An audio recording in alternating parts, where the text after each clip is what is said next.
Si Nico Main Day Capili Mendoza Ataide, na mas kilala ng publiko bilang si Main Mendoza, ay isa sa pinakasikat na personalidad sa industriya ng telebisyon sa Pilipinas. Siya ay pinanganak noong 3 ng Marso 1995 sa bayan ng Santa Maria sa Bulacan. Mula sa pagiging isang simpleng mamamayan na mahilig gumawa ng mga nakatutuwang video sa internet, mabilis siyang naging isang pambansang pangalan ng inaabangan ng milyong-milyong mga Pilipino araw-araw. Bago marating ang rurok ng tagumpay, si Main Mendoza ay nagmula sa isang pamilyang may sapat at matatag na katayuan sa buhay sa Bulacan. Ang kanyang mga magulang ay sina Marian Mendoza, isang accountant na nagmamay-ari ng ilang mga istasyon ng gasolina sa kanilang lalawigan, at si Teodoro Mendoza, isang inhinyero na abala naman sa negosyo ng paggawa ng mga kalsada o road construction. Siya ay pang-apat sa 5 magkakapatid na kung saan ang lahat ng kanilang mga pangalan ay nagsisimula sa Nico. Tinapos niya ang kanyang elementarya sa St. Paul School of Santa Maria at ang kanyang sekundarya sa St. Paul College of Bukawi. Para sa kanyang kolehiyo, kumuha siya ng kursong Bachelor of Science in Hotel, Restaurant and Institution Management major in Culinary Arts sa De La Salle College of St. Benilde. Bilang bahagi ng kanyang kurso, lumipad pa siya patungong United States upang maging isang intern sa The Sagamore Resort na matatagpuan sa Bolton Landing sa New York. Bagaman malayo sa sining at pag-arte ang kanyang tinapos na kurso, lihim na pangarap na talaga niya ang maging isang artista mula pa ng kanyang kabataan. Nagsimula ang lahat sa pamamagitan ng social media application na Dubsmash noong unang bahagi ng taong 2015. Dito ay nag-upload siya ng mga video kung saan ginagaya niya ang mga kilalang linya ng iba't ibang karakter, partikular na sikat na si Chris Aquino. Dahil sa kanyang natural na galing sa paggawa ng mga nakatutuwang mukha, mabilis na nag-viral ang kanyang mga video sa Facebook at iba pang mga website. Ang kasikatan niyang ito sa internet ang naging daan upang mapansin siya ng mga producers ng telebisyon. Darla the Buddha. Kung princess yung sa kabila, ako Buddha. Yeah, naman. Hello. Ikaw yung alay. Noong 4 ng Hulyo 2015, opisyal siyang pumasok sa longest running noontime variety show sa Pilipinas, Sang Itbulaga, bilang ang karakter na si Yaya Dab sa segment na Problem Solving. Ang tunay na pagsabog ng kanyang karera ay naganap noong 16 ng Hulyo 2015 nang hindi sinasadyang mapagtagpo ang kanilang mga tingin ni Alden Richards sa pamamagitan ng split screen sa telebisyon. Ang tagpong ito naging simula ng Aldab Love Team na nagbuo ng segment na Kalya Serye. Ang tambalang ito ay lumikha ng mga kasaysayan sa telebisyon at social media, kabilang ang paglikha ng milyon-milyong tweets sa Twitter para sa kanilang malaking kaganapan sa Philippine Arena noong 24 ng Oktubre 2015. Sa kabila ng napakalaking tagumpay na tinatamasa ng Aldab Love Team, hindi maiwasan ang pag-usbong ng malalaking issue sa loob at labas ng Itbulaga. Isa sa mga pinakamalaking kontrobersya sa buhay ni Main Mendoza ay ang paglabas ng kanyang 3 pahinang bukas na liham o open letter para sa kanyang mga tagahanga noong Nobyembre 27, 2017. Sa liham na ito, buong tapang niyang pinahayag ang kanyang tunay na saloobin at nakiusap na bigyan siya ng kalayaan mula sa mabibigat na ekspektasyon ng publiko. Nilinaw niya na sila ni Alden Richards ay magkaibigan lamang sa totoong buhay at walang romantikong relasyon sa pagitan nila. Ang hakbang na ito ay nagdulot ng matinding reaksyon mula sa mga panatiko ng kanilang tambalan. Bukod sa issue ng tambalan, nasangkot din siya sa malaking krisis ng mismong programa noong taong 2023. Noong Mayo at 31, 2023, nagdesisyon sina Tito Soto, Vic Soto at Joey De Leon o mas kilala bilang TVJ na umalis sa TAPE Incorporated dahil sa panloob na alitan sa pamamahala.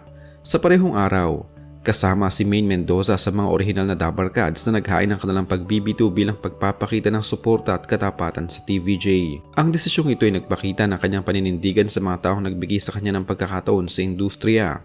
Kasunod nito, lumipat ang buong grupo sa istasyon ng TV5 upang simulan ang bagong yugto ng kanilang programa. Ang matagal na proseso ng legal na labanan para sa karapatan sa pangalang Itbulaga ay natapos din pabor sa grupo ng TVJ at si Main Mendoza ay nanatiling isang mahalagang bahagi ng lehitimong pangkat na mga host hanggang sa kasalukuyan. Ang kanyang kayamanan ay hindi lamang nagmula sa kanyang mga kinita bilang artista kundi base rin sa kanyang pamilyang pinagmulan na mayroon ng mga matatag na negosyo sa Bulacan bago pa man siya sumikat. Noong panahon ng rurok ng kanyang kasikatan mula noong taong 2015 hanggang 2018, siya ang itinuturing na isa sa mga nangungunang celebrity endorser sa buong bansa. Humawak siya ng napakaraming kontrata para sa mga malalaking tatak ng produktong tulad ng fast food chain, mga produkto ng kagandahan, telecom at mga pang-araw-araw na pangailangan. Ang mga kinita niya rito ay matalino niyang ipinuhunan sa iba't ibang negosyo. Nagmamay-ari siya ng sariling franchise ng McDonald's sa kanyang bayan sa Santa Maria, Bulacan na nagbukas noong taong 2017. Bukod dito, Mayroon din siyang mga pamumuhunan sa real estate, sariling linya ng mga produkto at iba pang mga negosyo na patuloy na nagbibigay sa kanya ng malaking kita kahit hindi siya madalas lumabas sa mga pelikula at serye. Ang personal na buhay ni Maine Mendoza ay muling naging sentro ng pansin na magsimula ang kanyang relasyon sa aktor at politiko na si Juan Carlos Arjo Atayde. Nagsimula ang kanilang kwento nang magkakilala sila sa pagbasa ng script para sa pelikulang Jack and Popoy, The Police Credibles noong taong 2018. Hinarap ng kanilang relasyon ang matinding pambabatikos mula sa ilang mga radikal na taghanga ng Aldab na hindi tanggap na may ibang karelasyon ng aktres. Dumating pa sa punto na nagkaroon ng mga panawagan para sa boycott laban sa mga proyekto ng dalawa. Sa kabila ng mga pambabatikos na ito, pinatunayan ni Maine Mendoza at Arjo Atayde ang katatagan ng kanilang pagmamahalan. Noong 28 ng Hulyo 2022, opisyal na nagpropose si Arjo Atayde at eksaktong isang taon pagkatapos nito, noong 28 ng Hulyo 2023, sila ay nag-isang dibdib sa isang pribadong kasal na ginanap sa Baguio City. Si Arjo Atayde ay kasalukuyang naglilingkod bilang kinatawan o representative ng unang distrito ng Quezon City. Ang buhay politika ng kanyang asawa ay nagdala rin ng panibagong hamon at kontrobersya sa buhay ng aktres. Noong huling bahagi ng taong 2025, nadawit ang pangalan ni Congressman Arjo Atayde sa isang malaking investigasyon hinggil sa mga umunoy anomalya at katiwalian sa mga proyekto para sa flood control sa bansa. Ang isyong ito ay nagugat sa mga ulat ukol sa mga depektibong proyekto at mga aligasyon ng kickback mula sa ilang kontraktor, partikular na ang pagbanggit sa pamilyang Diskaya. Noong 25 ng Nobyembre 2025, personal na humarap si Arjo Atayde sa Independent Commission for Infrastructure upang itanggi ang lahat ng mga paratang at maringing sinabi na wala siyang kinalaman sa anumang uri ng korupsyon. Dahil sa isyong ito, nadamay si Maine Mendoza sa mga pambabatikos sa internet. Buong tapang na ipinagtanggol ng aktres ang kanyang asawa sa pamamagitan ng social media noong Setyembre 2025. Sinabi niya na hindi pinopondohan ng pera ng bayan ang kanilang pamumuhay at malinis ang konsensya ng kanyang pamilya laban sa mga mapanirang akusasyon na walang matibay na ebidensya.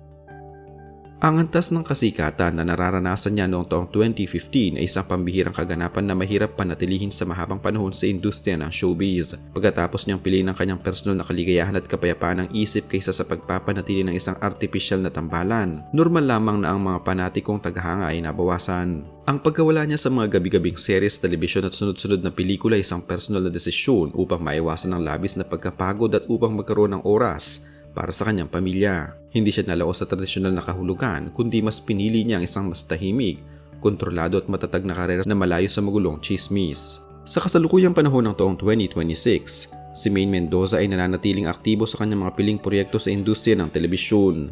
Regular pa rin siyang makikita araw-araw bilang isa sa mga pangunahing host ng 8 Bulaga sa TV5 at ang kanyang pagiging bahagi ng programang ito ay nagpapatuloy sa pagbibigay sa kanya ng matatag na presensya sa telebisyon.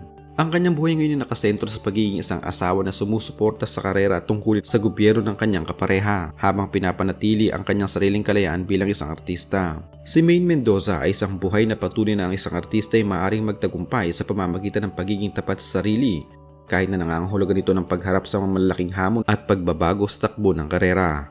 Mula sa pagiging isang internet sensation hanggang sa pagiging isang matatag na negosyante at asawa, ang kanyang pangalan ay nakatatak na sa kasaysayan ng kulturang pop ng Pilipinas bilang isang natatanging individual na nagdala ng ligaya sa marami.